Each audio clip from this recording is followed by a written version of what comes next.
अस्सलाम वालेकुम, मैं हूं उर्दू न्यूज़ से खुर्रम शहजाद और मेरे साथ हैं वसीम अब्बासी। अभी हम बात करेंगे आज दफ्तर ख़ारजा की तरफ से अभी थोड़ी देर पहले एक बहुत ही अहम प्रेस रिलीज़ इशू हुई है पाकिस्तान के मुख्तलिफ दोस्त ममालिक से ताल्लुकात के बारे में। तो हम वसीम अब्बासी से जानेंगे कि वो कितनी अहम प्रेस रिलीज़ थी और उसमें क्या कहा गया है। जी खुर्रम साहब, आज सुबह से ट्विटर पे पाकिस्तान में दो ट्रेंड्स चल रहे थे, सऊदी अरेबिया और FATF। तो उसके हवाले से कुछ मनफी प्रोपेगेंडा सऊदी अरब के हवाले से हो रहा था और FATF में जो पाकिस्तान के हवाले से वोटिंग हो रही है उसको लेकर। तो अभी दफ्तर ख़ारजा की तरफ से एक प्रेस रिलीज़ जारी की गई है और उसमें इस प्रोपेगेंडे को मुस्तरद किया गया है और कहा गया है कि सऊदी अरब और पाकिस्तान के दोस्ताना ताल्लुकात हैं, दो बरादर ममालिक हैं जिन्होंने हमेशा बाहमी सतह पर, इलाकाई सतह पर या इंटरनेशनल सतह पर जो भी मामलात हैं उनमें हमेशा एक दूसरे का साथ दिया है। तो उन्होंने कहा कि ये एक बड़ी जहरीला किस्म का प्रोपेगेंडा हो रहा है एक दोस्त मुल्क सऊदी अरब के हवाले से सोशल मीडिया पे पाकिस्तान में, और इस मीडिया के प्रोपेगेंडे को, इस सोशल मीडिया के प्रोपेगेंडे को उन्होंने सख्ती से रिजेक्ट किया, इसको मज़मूम करार दिया, इसको जहरीला करार दिया और कहा कि दोनों ममालिक के ताल्लुकात में कोई ऐसा वो नहीं है। और खुर्रम, ये मैं आपको बताता चलूँ कि FATF जो है, जो मनी लॉन्ड्रिंग और दहशतगर्दी की फाइनेंसिंग के हवाले से एक इंटरनेशनल बॉडी है, उसका इजलास जारी है इस वक्त। वर्चुअल इजलास हो रहा है जिसमें कि मुख्तलिफ ममालिक शरीक हैं। इसमें सऊदी अरब भी है, मलेशिया भी है, जो कि FATF के जो भी मेंबर ममालिक हैं, इंडिया भी है, अमेरिका भी है।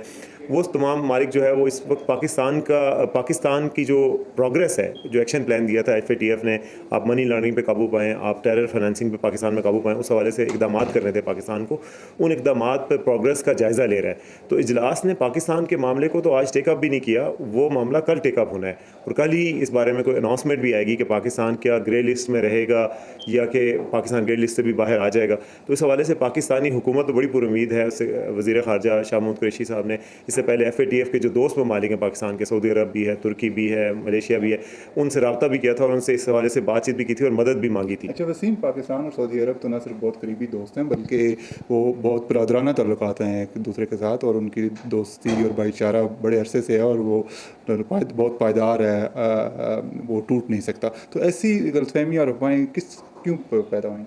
देखिए जी, अब सोशल मीडिया का दौर है, उस पर अब ये रेगुलेशन तो नहीं चलती। और फेक न्यूज़ के बारे में तो आपको पता है कि कल भी इंडियन मीडिया को लेकर पाकिस्तान में बहुत ज़्यादा वो हुआ कि कुछ वेरीफाइड हैंडल से बड़ा प्रोपेगेंडा हुआ जो कि फ़ेक न्यूज़ थी पाकिस्तान के हवाले से।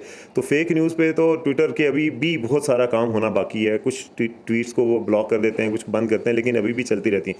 तो आज भी जो थी वो फेक न्यूज़ की बुनियाद पर थी और दोस्ती तो अवाम की सतह पर भी है और हर सतह पर, हुकूमतों की सतह पर पाकिस्तान और सऊदी अरब की है।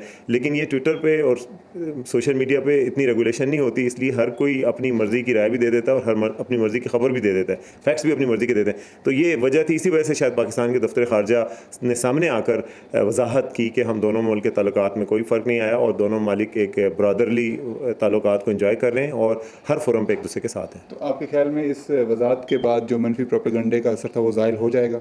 बिल्कुल जी, देखा गया है कि पाकिस्तान के तमाम मीडिया ग्रुप्स ने भी और उर्दू न्यूज़ ने इस बारे में सबसे पहले खबर दी थी।